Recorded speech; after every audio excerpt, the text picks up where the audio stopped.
So hi, welcome, Hello. Olivia here. Now, honestly, the film, hilarious. I was still waking up like laughing at some bits, but I don't want to say too much. Yeah. And it was really refreshing because everything that's going on in the world, we need a little bit of laughter here. Do you know what I mean? So it's really good. What are some of the funniest times on set? Any unscripted moments that made the cut? Yeah, I think when we were doing the scene with Ed Sheeran, he improvised, and it's not often I let actors improvise, right? So I let him improvise, and he just started remixing his own song, and I was like, that's gonna have to stay in the edit. That was funny. Yeah. That was unexpected. It was so funny. Started singing his own song because Well, he caught me off guard because that was the scene where obviously we was together and stuff, and he was right next to me, and I was like, what did you just say? Yeah. Like it was just crazy. So that bit there, that made the cut as well. That's really good. And any bloopers that didn't make the cut? Anything? Oh, I think we had a lot of bloopers. We did have a lot of bloopers, innit? Well, do you know what? There wasn't. I'll be honest, right? So when I was in the edit, I thought there would be loads of mistakes and stuff and people flopping their lines, but there wasn't. And I feel like because we had such a short space of time to film so much, everyone had to be on point. So I was expecting a lot more mistakes, but actually there wasn't. It was like everyone just smashed it. The bloopers were more in regards to like when we were in rehearsals, because we got to really let everything out. But when we was on set, it was all right. But we had a great moment. I don't know if you remember this, but we had like so just before like the warehouse scene where we had like all the mandem and everything like that, we had like a yoga class. Oh, love a bit of yoga. Yeah, so it was like, so imagine having like all the mandem just all dressed up roadman doing yoga, like just flexing. That was crazy. I know. That Your guys' chemistry, like with the rest of the characters as well, because I'm an old school fan. I'm not gonna, embarrass myself, but I grew up watching your short films on YouTube. I remember back in college, there was like 10 of us around one screen, like looking at Shadrach and the Mandem and stuff like that. So that was a real nice touch for someone like myself, to see, little old school things in there as well, with all the old school characters, and that was a really nice touch. I like that. So most people will remember your direct debut in Anuvahood, but how does Sumotherhood compare? I feel like we tried to step up the levels from where Anuvahood was at. Obviously, that was a long time ago. I feel like we had to move with the times.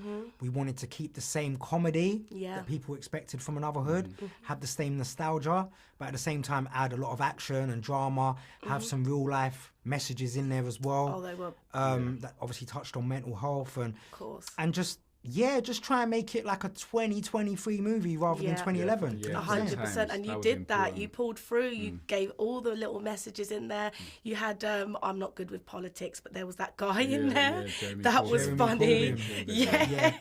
Then you had the NHS, and then obviously with your mental health and stuff like that. But you wasn't shy. Like, you threw that right in there. I feel like, for me, there was so much written about me in the past. Of course. And I feel like I just had to kind of embrace that. Good for you. And just kind of own it a little bit. And you really did. Thank you. You really did. Thank you. It was nice because it's not really something to mess around with, and you made it come like really natural. So that hopefully was really just nice. easier for people to talk about these things. 100%.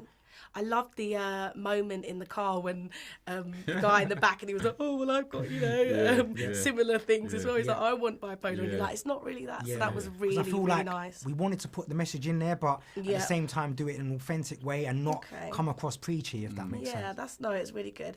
So could we be looking forward to another one, maybe, sometime soon? We just need this film to do well. We need it to come out I'm sure it will. I'm sure it will. Who knows what's going to happen. Well, I've got a couple of minutes left, so I'm going to start with the game now.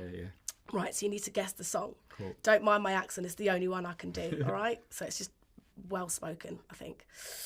Dance, bad man. Take another sip, dance. 2 left feet, don't trip and dance. Jay Haas. Ooh. Jay Haas, Okay.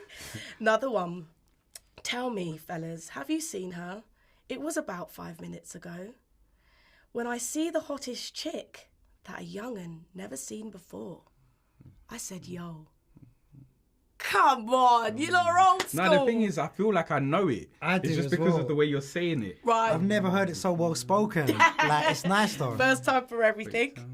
Come on, Jazz. Wait, I'm trying to get it. Right, it's Chris Brown. It's Chris Brown, yo. Yo. Yes, Oh, there you okay, go. cool. Got it, I got was it. never The gonna last get that. song. I can't escape what I want to go. Wait. I can't escape. I want to go out, but my face is bait. I am paranoid. I don't feel safe. And I am worried about my mental state. That's a guy called Adam Deacon, I think, isn't it? A long great time ago. artist. They done their research, yeah. Yeah. I done a track back in the day called Feel the Pain. I know that song. I told him about here it. we go. Yeah, I told him to put it on there. This is what I'm saying. I don't want to spoil the bromance. But no, you. No, honestly, I'm a big fan. So it's really in touch with your music and things like that. I wanted to bring that one up there so people don't forget. Will you be dabbling back in the music scene? Yeah, do you know, think? I've actually got a couple of tracks in the credits as well. I find it just therapy. I just love dabbling with music, man. I love it. Expressing yourself, being able to write. Yeah. Well, that's it. It was so nice to meet you. Thank you. And it was an absolute pleasure. I hope to see you guys around or again soon Yeah, for whatever reason.